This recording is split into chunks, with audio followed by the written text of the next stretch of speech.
Vice President Kashim Shettima has enjoined the nation's judiciary to remain steadfast as custodians of the law.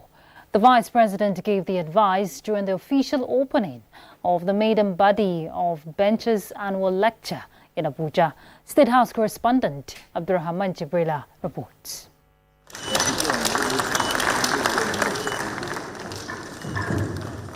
This is the body of Bench's maiden annual lecture, featuring the public presentation of the report of the Legal Practitioners Disciplinary Committee, and was unveiled by Nigeria's Vice President Kashim Shettima. The body has constantly availed itself of the opportunity of introspection by a platform for intellectual practical reflection of the dynamics of changes in the world and embrace rapid technological advancement, particularly in artificial intelligence, global commerce, and digital governance. Your role as custodians of justice must evolve to meet the demands of the modern era. Today, more than ever, there is an urgent need to recommit ourselves to the fundamental values of ethics, discipline, and professional responsibility. It is instructive to note that the body of benchers, as the apex institution of the legal profession in Nigeria, is uniquely positioned to lead the charge in this regard.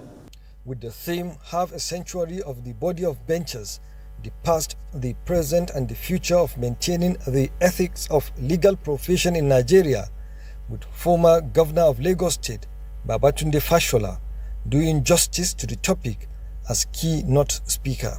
Law practice is not a trade, it's a profession. So, profession has trumped trade. But what is undeniable is that the law profession, especially the barrister's work, is rooted in norms, is rooted in usages, traditions, and culture, all of which are learned in practice rather than in the classroom. This is why the legal profession carries a burden unlike any other.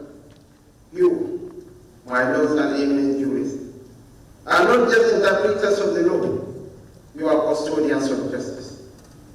But this role is not without its burdens. The expectations are high, and the temptations are many. Yet I urge you, my lords and eminent jurists, to remain steadfast. To borrow the words of the eminent jurist Lord Acton, justice is not a wasted virtue. It must be allowed to suffer the scrutiny of reasonable men. Vice President Kashim Shettima reminded the legal professionals that the foundation of a great nation is built on the ethical sensitivity of the institutions that uphold justice, and the body of benchers representing the highest traditions of the legal profession is key. In Abuja, Abdurrahman Jibrila, NTA News. Promotion of law and order is an acceptable practice in every society, helping to facilitate relationships between people. When criminal offences are committed by individuals against another person, they need to undergo the process of the law. Now, the Nigerian government is putting in place a process to promote mediation and dialogue between offenders and their victims. Let's hear more from Olabode Arewa. In the wake of the Boko Haram insurgency, many of the terrorists involved in the atrocities were made to go through the process of justice. As part of their rehabilitation, many of them surrendered and renounced participation in crimes. States like Borno, with significant insurgency activities, put in place a triple strategy to hold the repentant criminals responsible for their actions and to build reconciliation with their victims. This model, known as restorative justice, has been adopted and standardized as a template for justice delivery with a human face. The harmonized training manual is designed as a practical guide to equip justice sector actors with the necessary knowledge and skills to facilitate restorative justice processes effectively. It is worthy of note to state that amongst the many advantages of restorative justice is the fact that it fosters reconciliation, reduces recidivism, and alleviates the burden on custodial facilities. A key participant in the justice process, the Nigerian Correctional Service says 4,357 restorative justice cases were handled in 2024 alone. Olabode Arewa, NTA News. From the global scene, NATO chief Mark Rutte in Warsaw warned that the Western Defense Alliance would respond with a devastating blow to any attack by Russia on Poland or another ally. And Armenian parliament passes bill to join the European Union. Chukunonso Nwabueze reports. Rutte's visit to Poland comes as the United States pushes for a quick end to the Ukrainian war, with European partners sidelining negotiations. Poland and the nearby Baltic states, all NATO members, have ramped up defense spending and training since Russian troops invaded Ukraine in 2022, voicing fears that Moscow could target them next. Our reaction will be devastating. This has to be very clear to Russian President Vladimir Putin and anyone else who wants to attack us, he said alongside Polish Prime Minister Donald Tusk. Let's not forget that Russia is and is remaining the most significant and direct threat to our alliance. Let's not forget that Russia is moving into a wartime economy, and that will have a huge impact on their capacity and capability to build their armed forces. Powiedzmy szczerze, nasz wpływ na te negocjacje. Polish Prime Minister said Poland needs to be all the more ready for scenarios that we have not entirely envisaged. Under NATO's Article 5, an attack on one member is considered an attack on all. Meanwhile, Armenia's parliament passed a bill Wednesday launching Yerevan's bid for European Union membership as the historic Russian allied country drifts further away from Moscow's orbit. The bill adopted in final reading with 64 votes in favor, all from lawmakers of the ruling Civil Contract Party and 7 opposition MPs voting against. The bill calls on the Armenian government to initiate the process of EU accession. Moscow has cautioned that Armenia's push towards EU membership could come at a steep economic cost. Last week, Russia's Security Council Secretary Sergei Shoigu reiterated the warning, saying Yerevan could lose tariff-free trade with Moscow and face a potential hike in Russian natural gas prices, adding that Russia may also expel large numbers of Armenian migrant workers. The landlocked nation has grown increasingly close to the West, frustrated by what he says was Moscow's failure to protect it from its foe, Azerbaijan. So far, no EU member state has publicly endorsed the idea of Armenia's potential accession to the 27-nation member bloc. Chukunonso Nwabueze, NTA News. The World Food Programme says 70,000 people fled to Burundi since January after the Rwandan-backed armed group M23 seized large portions of territory in Eastern Democratic Republic of Congo. In another development, United Nations Secretary-General Antonio Guterres rallies global support on climate change. Here is Chukunonso Nwabueze again. The UN agency stated that the figure has brought the total number of people needing food aid from the World Food Programme in Burundi to 1,200. WFP's Deputy Regional Director for Eastern Africa, in a statement, said although the agency is grateful for the funding received to date, it's simply not enough.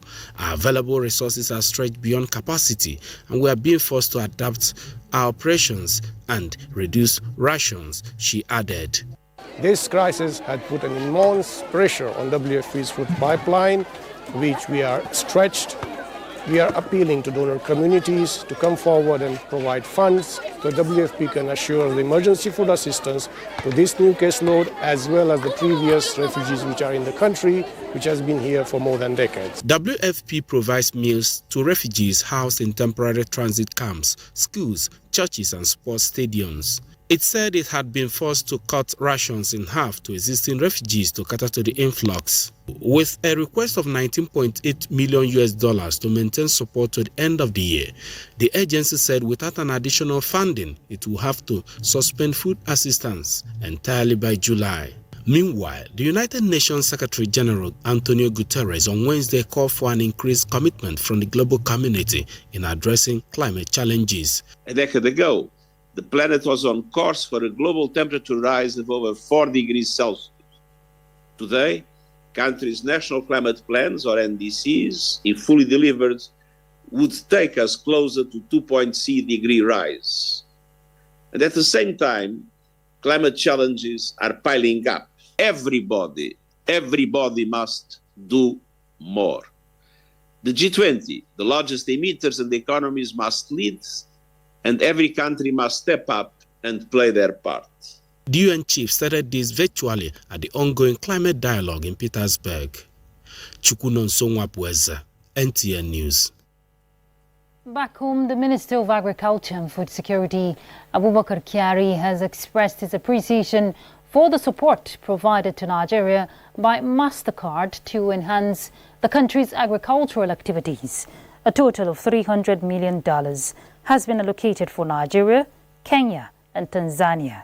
During an engagement in Nairobi, Kenya, Abubakar Kyari stated that the international support being received is as a result of President Tinubu's determination to develop food security in the country. And still talking agric, the Federal Ministry of Agriculture and Food Security is focused on developing a strong and resilient seed system to ensure food security.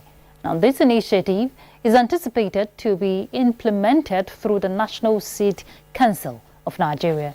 Musa Baba Aliyu reports.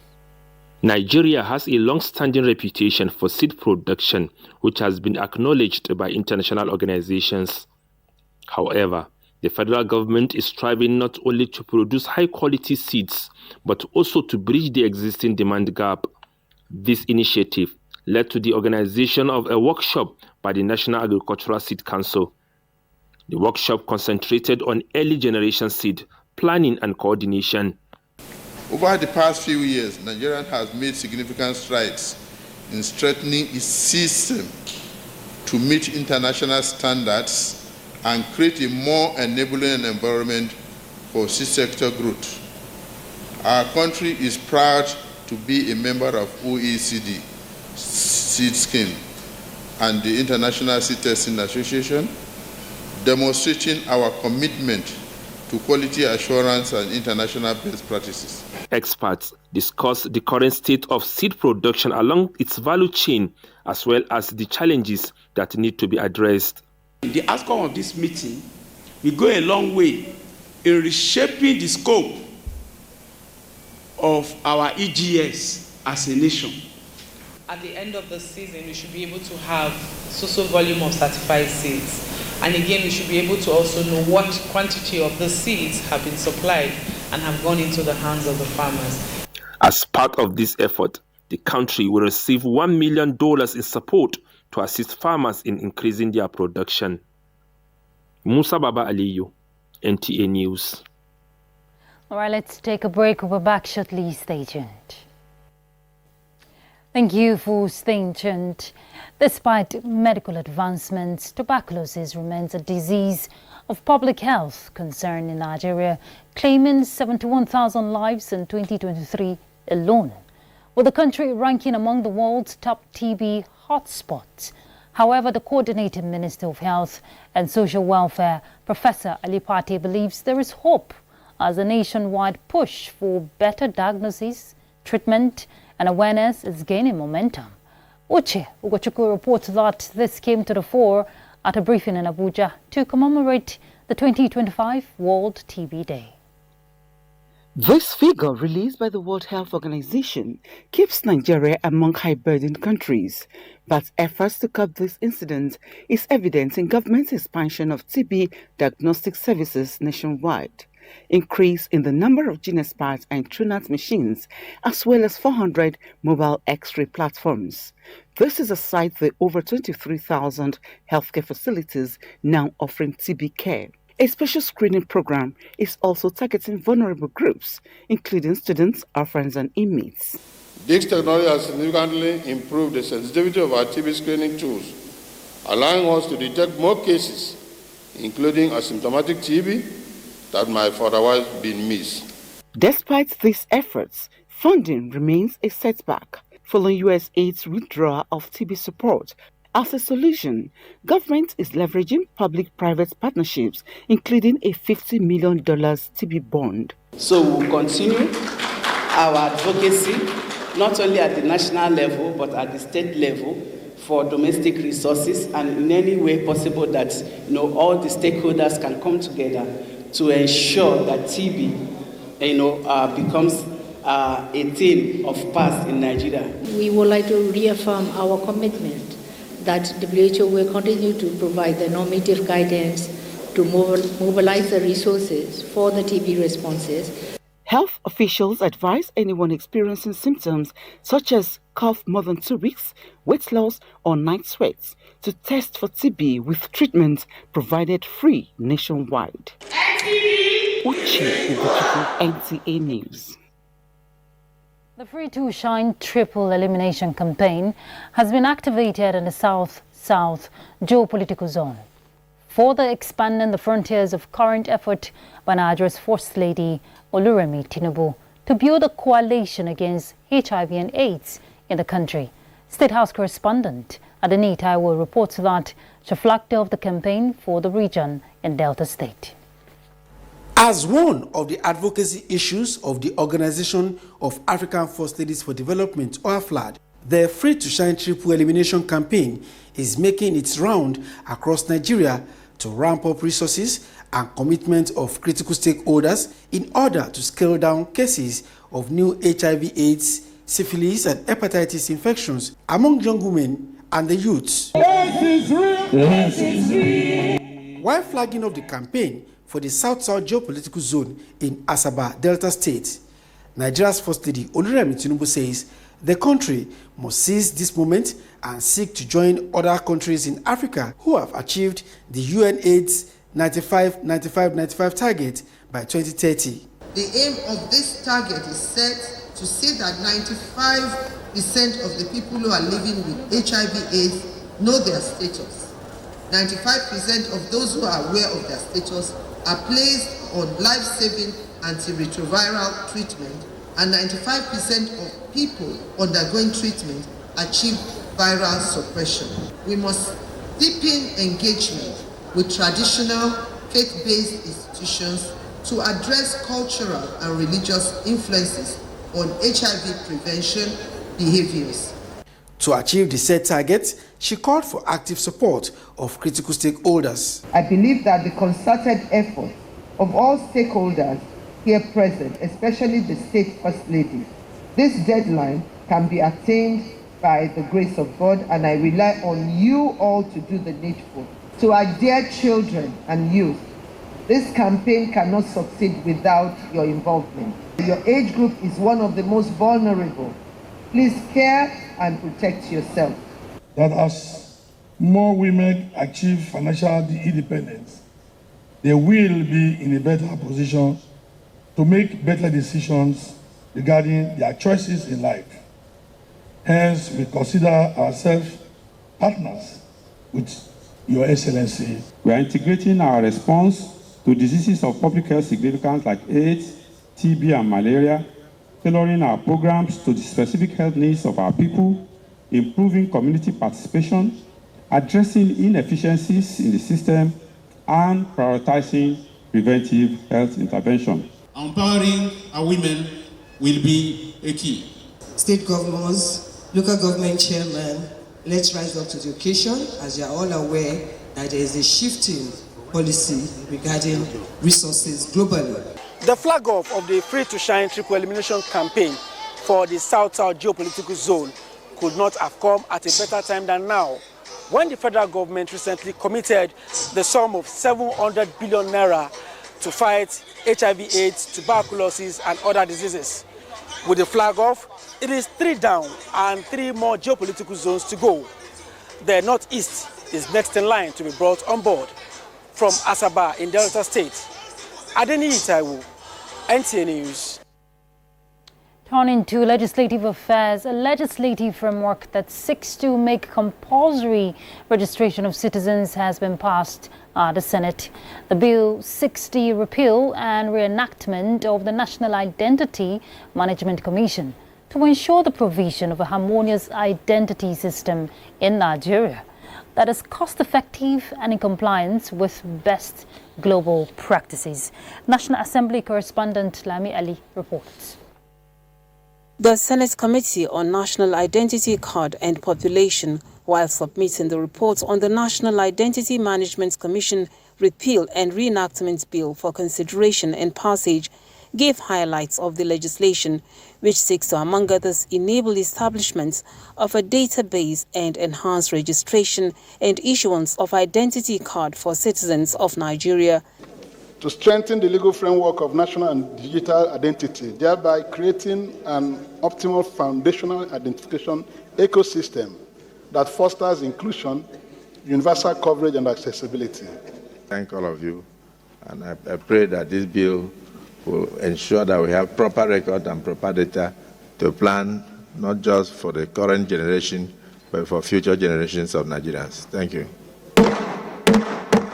Senate also passed the bill to establish Federal University of Medical and Health Sciences (BIDA) in Niger State, forwarded from the House of Representatives for concurrence. Senate has, in response to a motion from Senator Asukwa Ekpenyo, mandated its Committee on Communications to investigate factors driving the high cost of data in Nigeria, as it calls for a downward review. The reasons provided by telecom providers for the data price hike include high operational costs, unfavorable exchange rates, are untenable, and appears that instead of addressing the root causes of the high cost of doing business in Nigeria, the burden is being unfairly transferred to end users. I'm particularly interested in this because of the manner it affects the young men who are in larger population in this country, who are the most productive sector.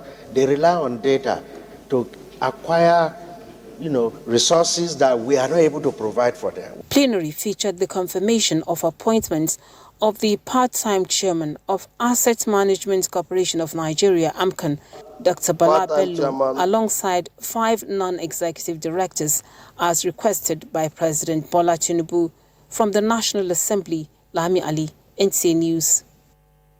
In other news, in a move to align with contemporary industry standards, the Nigerian Television Authority is updating the knowledge and expertise of its news staff, particularly reporters, to operate the video transmission unit known as TVU themselves when on location. Charles Alpha was on hand at the training ground to capture the refreshing experience for participants.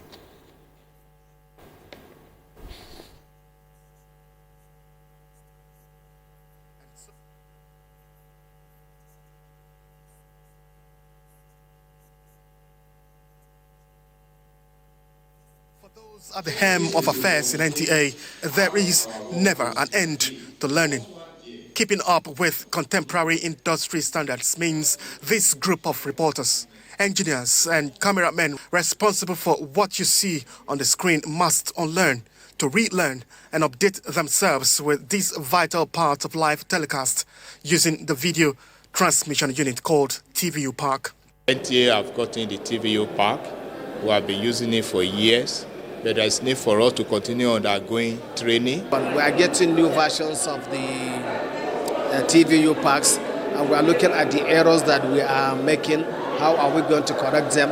Now that's why the technical people have come in to tell us if this is done, this is going to be the output. Problems may abound when reporters are not acquainted with the workings of this technology when on location. And that is why this is very important. In the end, reporters were grouped for practical session and guided through a detailed checklist for the operational procedures of the TVU Park, ensuring a standardized approach to its deployment in the field. I had no idea that it required a SIM card that would also require you to load data, and whenever the data is finished, no matter what you do, it can't transmit. What they taught us it's a very simple technology, that it means that even without the cameraman, once I have access to the equipment, it means that I can go live. I've seen that I can actually be out there, and when there's no one there, I can actually walk around it and connect to the studio. I think a training like this will help both the reporter, the cameraman, the technical people, the name of engineers, to be up to date. A reporter should have it at the back of the mind that should be exercise passion with the cameraman, because it's not just something you rush. The integration of TVU Park technology and the enhanced skills of the news staff are already adding significant value to NTA's news reportage. The ability to transmit high-quality video live from virtually any location with cellular or internet connectivity has dramatically improved the timeliness and immediacy of news delivery. Charles Alpha, NTA News. And on that refreshing note, we'll conclude the news. Thank you so much for being a part of it. I'm Ruth Aguele. My sign language interpreter is Anna Olainka.